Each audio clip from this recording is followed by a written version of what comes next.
ዛሬ በዘመኔ የተማርኳቸው ሳደርጋቸው ሰላም የሚሰጡኝ ከዚህ በኋላም እግዚአብሔር ቢረዳኝ የህይወቴ መርህ አድርጌ ስለምወስዳቸው ሁለት በጣም መሰረታዊ ነገሮች እነግራችኋለሁ። እናንተም እነዚህን የህይወት መርሆች ብትጠቀሟቸው በእርግጠኝነት እንደምታተርፉባቸው መናገር እችላለሁ። ስለሆነም እስከ ቪዲዮ መጨረሻው ድረስ አብራችሁኝ ከሆናችሁ ስለነዚህ ሁለት መርሆች በስፋት የምንወያይ ይሆናል። ሰላም ውድ ቤተሰቦቼ እንዴት ናችሁልኝ?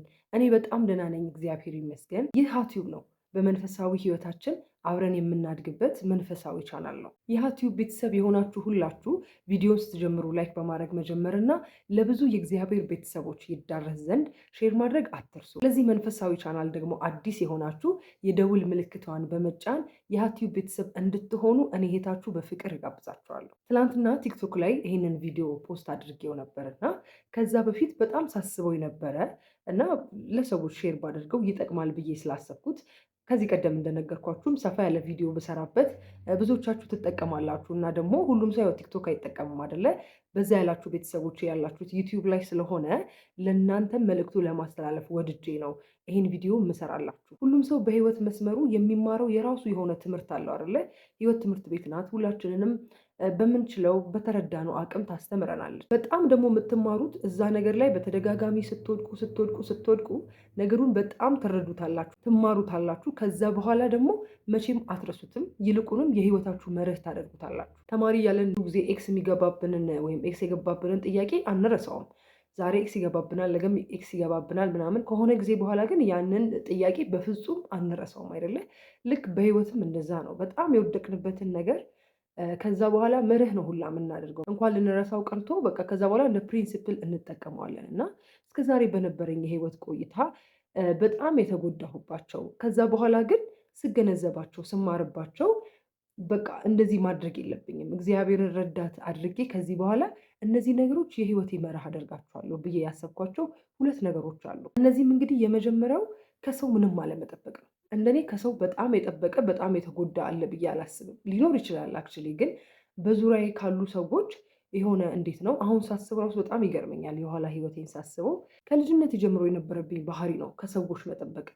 ከሰዎች ስላችሁ ከሩቅ ሰው ማለት አይደለም። በቃ ከኔ ከምትሉት ከቤተሰብ፣ ከጓደኛ፣ ከማንም በዙሪያችሁ ካለ ሰው መጠበቅ ማለት ነው። ኤክስፔክቴሽን ሄርትስ ይባላል አይደለ? ብዙ ጊዜ እሱን ነገር እሰማዋለሁ፣ ግን አልተገበረውም ጭራሽ። ሁሌ ሰዎችን እንደጠበቅኩ ነው፣ ሁሌም እንደተጎዳው ነው። እነዛ ሰዎች ክፉ ሆነው ለእኔ ሳያስቡ ቀርተው ራስ ወዳድ ሆነው አይደለም። ግን እኔ በጣም ከእግዚአብሔር መጠበቅ ያለብኝን ነገር ወይም ደግሞ ራሴ ማድረግ ያለብኝን ነገር ከነዛ ሰዎች ጠብቄ ሳያደርጉልኝ ሲቀሩ በጣም እጎዳ ነበር። በጣም ነው የምላችሁ። ማለት ሰው የራሱ ህይወት አለበት፣ የራሱ ብዙ ሀሳብ አለበት። የመንፈሳዊ፣ የማህበራዊ፣ የኢኮኖሚ በጣም ብዙ ችግር አለበት። ዓለም ላይ ያለ የሚያስጨንቀው እጅግ በጣም ብዙ ነገር ባለበት ሁኔታ እኔ እንደገና ተጨማሪ ሆኜ ከዛ ሰው ስጠብቅና ያ ሰው ሳያደርግልኝ ሲቀር ያን ሰው ብሌም የማድረግ መብት ራሱ የለኝም። ምክንያቱም ያ ሰው የራሱ ብዙ ነገር አለበት፣ በጣም ብዙ ነገር አለበት እና እንደዛ ስታደርጉ በጣም ነው የምትጎዱት ከምታስቡት በላይ።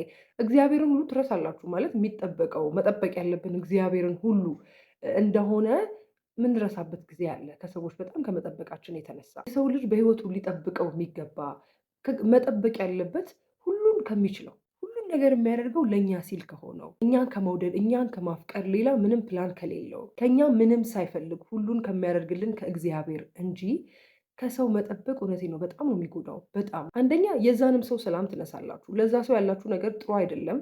ምንም ባላረገበት ምንም ባላጠፋበት ሁኔታ ከሰው ጋር ሰላም አትሆኑም። ቀጣይ ከዛ ሰው ጋር ያላችሁ ነገር እየተበላሸ ይመጣል። እናንተ ደግሞ ከተጎዳችሁበት ጉዳት ከዚህ ከተሰማችሁ ስሜት ለመውጣት በጣም ብዙ ኢነርጂ ታባክናላችሁ። ብዙ ኢነርጂ ማለት ነው። ከሰው ስትጠብቁ ወደ ላይ ቀና ብላችሁ ማየት ታቆማላችሁ። እግዚአብሔርን አታስቡም።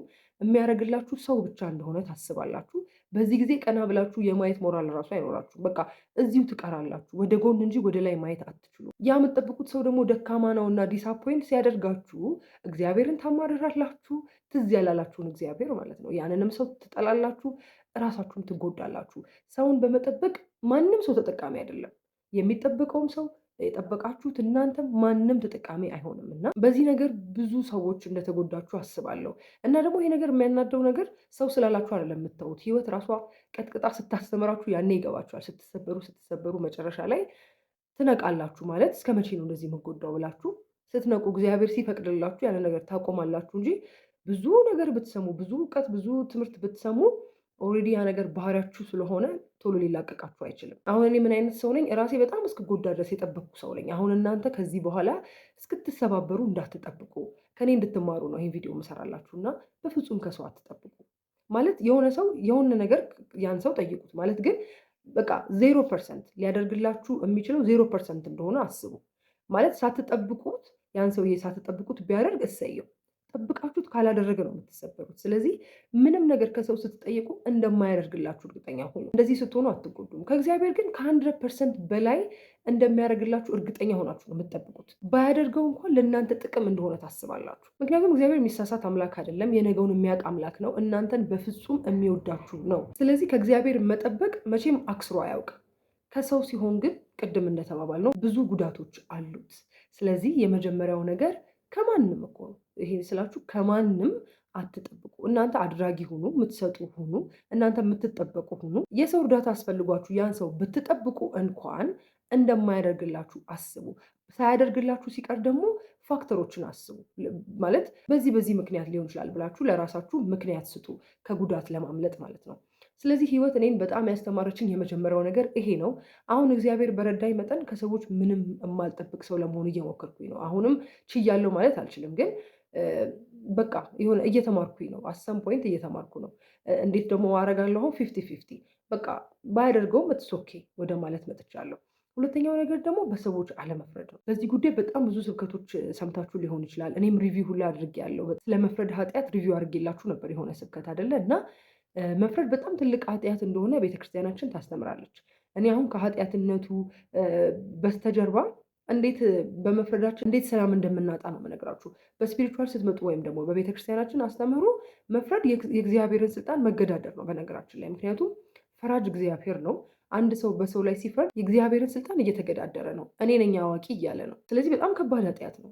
ከሱ ውጭ ደግሞ አትፍረድ የሚለውን የእግዚአብሔርን ትእዛዝ ማፍረስ ነው። የሆነ ሰው ኃጢአት ሲሰራ ብታዩትና ብትፈርዱበት ኦልሬዲ እናንተም ኃጢአት ሰርታችኋል። ምክንያቱም አትፍረድ የሚለውን ትእዛዝ ሽራችኋልና ነው። ስለሆነም ከዚህ ውጭ ደግሞ ማለት ነው በሰው ላይ መፍረድ በሚለው ነገር ሳስበው እውነቴ ነው። አብዛኛው ሰው ይሄን ነገር ቢረዳ ብዙ ነገሮች የሚስተካከሉ ይመስለኛል። እንደኔ አሁን የብዙ ጥሎች የብዙ ግጭቶች መንስኤ ስታዩ በሰው ላይ ስለምንፈርድ ነው። አሁን ሁለት ሰዎች ሲጣሉ ብሌም ነው የሚደራረጉት አይደለ? እሱ እንዴት እንደዚህ ያደርጋል፣ እሷ እንዴት እንደዚህ ታደርጋለች፣ ይሄ መረዳት ነበረባት ምናምን በቃ ማለት ያ ሰው ምን እያሳለፈ እንደሆነ በምን ህይወት ውስጥ እንዳለፈ ያን ነገር ያደረገበት ምክንያት ምን እንደሆነ ይሄን ሁሉ ሳናጣራ ቀጥታ መፍረድ ነው በቃ የተያዝነው። እና ይሄ ባይሆን ኖሮ ሰውየውን ለመረዳት ብንሞክር፣ እሱ ጫማ ውስጥ ሆነን ጉዳዩን ለመረዳት ብንሞክር የብዙ ጥሎች መንስኤ ይቀንስ ነበር ብዬ አስባለሁ። ምናልባትም እኮ ማለት ነው እኛ በዛ ሰው ቦታ ብንሆን ያን ነገር ከዛ በላይ በጣም በመጥፎ ሁኔታ ልናደርገው እንችል ነበር። እንዴት ያደርጋል ያልነውን እኛ እጥፍ ልናደርግ እንችል ነበረ። ሰው ደግሞ ወዶ ራሱ ላይ ክፋት አያደርግም። ሰው ወዶ ኃጢአት አይሰራም። ሰው ወዶ የሚጎዳውን ነገር አያደርግም። በራሱም ላይ በሰዎችም ላይ የተለያዩ ፋክተሮች ሊኖሩ ይችላሉ። ስለዚህ እነሱ ነገሮች ማሰብ፣ ሁሌ ፖዚቲቭ መሆን ማለት በቃ ማለት እዛ ሰው ቦታ በሆነስ ይሄን ሰውዬ እንዴት ነው ለምንድን ነው ያደረገው? ኩዌሽን ሁሉ እኮ አናደርግም። ሰው ላይ ስንፈርድ ያለበትን ነገር ዞር ዞር ብለን ሁሉ አናይም። በቃ መፍረድ ነው። በቃ እንዴት ለምን እዚህ ውስጥ እንደገባ ወደኋላ ወደፊት አናይም። በቃ ከመፍረድ ውጭ ሌላ የሚታየን ነገር የለም። እና ይሄን ነገር ስታደርጉ ቅድም ካልናቸው ከመንፈሳዊ ጉዳዮቹ ውጭ አንደኛ በጣም ሰላም ይነሳችኋል ውስጣችሁ። ምክንያቱም ሰው ላይ ፈርዳችሁ እንቅልፍ አትተኙም። በቃ ታብሰለስላላችሁ፣ እረፍት አይሰማችሁም። ሌላ ደግሞ ፖዚቲቭ አትሆኑ። በጣም በቃ የሆነ ኔጌቲቭ ቶትስ ነው ውስጣችሁ የሚመላለሱት። እንደዚህ ሲሆን ደግሞ በጣም አማራሪ ትሆናላችሁ፣ ኮምፕሌን የምታደርጉ ሰዎች ትሆናላችሁ። ከሰው ጥሩ ነገር የማትወስዱ ይሆናል አይደል? ፎልት ብቻ ፋይንድ የምታደርጉ ሰዎች ትሆናላችሁ።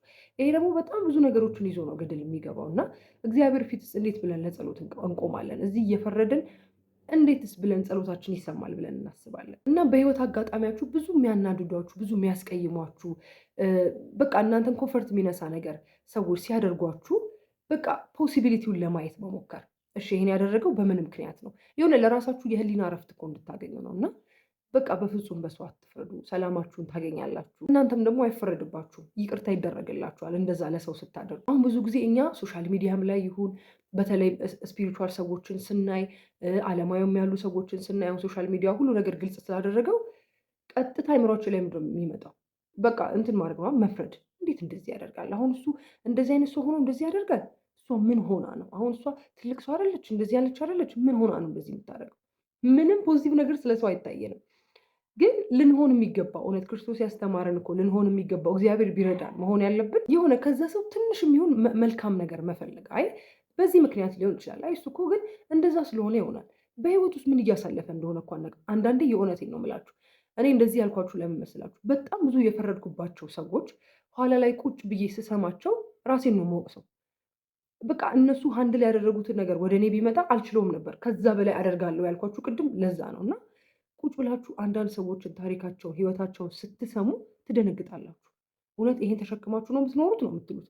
እንኳን ልትፈርዱባቸው ታዝኑላቸዋላችሁ። እና ብንችል ሰዎች ላይ ጣታችንን ከመቀሰር ከመጠቆም ይልቅ ማለት ነው ቀርበን ብናወራቸው፣ ብንጠይቃቸው፣ ያሉበትን ነገር ብናውቅ የእውነት በጣም ብዙ ነገር መረዳት እንችል ነበር።